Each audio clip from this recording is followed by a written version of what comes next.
In 5 minutes, let me prove to you that the Bible is a bunch of nonsense for brainless people. Exodus chapter 9 verse 6. The Bible began to speak. It says, in the 5th week, God killed all the livestock of the Egyptians. Mark the word, all their goats, all their cow, all their oxes.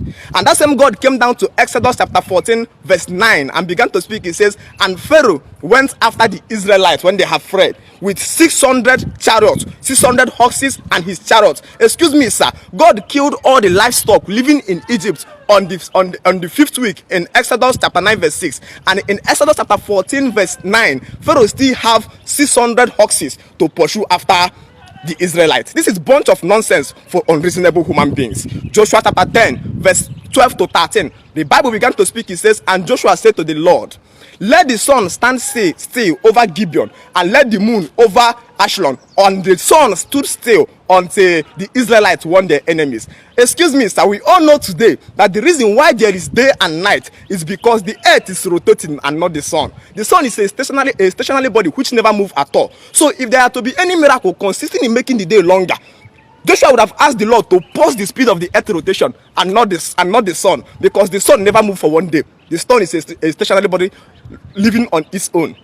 Bible is a bunch of nonsense for brainless human. Journey with me again to the book of Proverbs 15 verse 3. The Bible God begins to speak. It says, the eyes of the Lord is in every place, keeping watch on the good on good and evil. That means the Bible God is claiming omniscient, omni-knowest. He sees all the activities that happens on the earth realm. He came down again to Isaiah chapter 46 verse 10. It says, I am God and there is none like me. Only I can tell you the future before it happens. For everything I plan happens the way I planned it.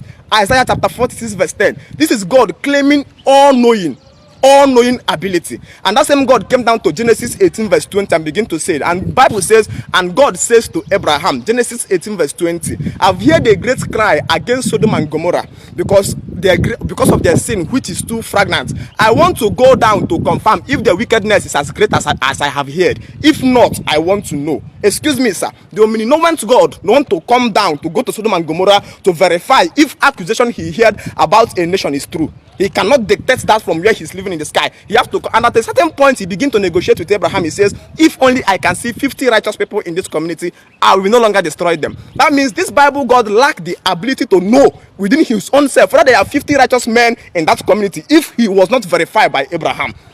That same God who told that my eyes is in everywhere, keeping watch on good and evil, in the book of Proverbs 15 verse 3, was the same person who was watching Cain kill his brother Abel. And later he came out to ask Cain. He says, Cain, where is your brother Abel? For the blood of your brother is crying upon my head. That means that Bible God was somewhere watching Cain kill Abel, and he kept that calm.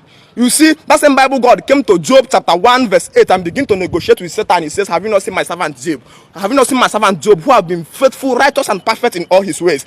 And Satan doubted God. He says, did Job fear you for nothing? Have you not put an edge all around him so that nothing can penetrate him? And the Bible recorded that God gives Satan, he says, told to Satan, he says, go ye and do with Job whatever your soul desire, but don't touch his soul. So God offered Job as a gambling to Satan to go and play with his wealth, peace of mind and life, just to verify, to know if Job will disappoint him.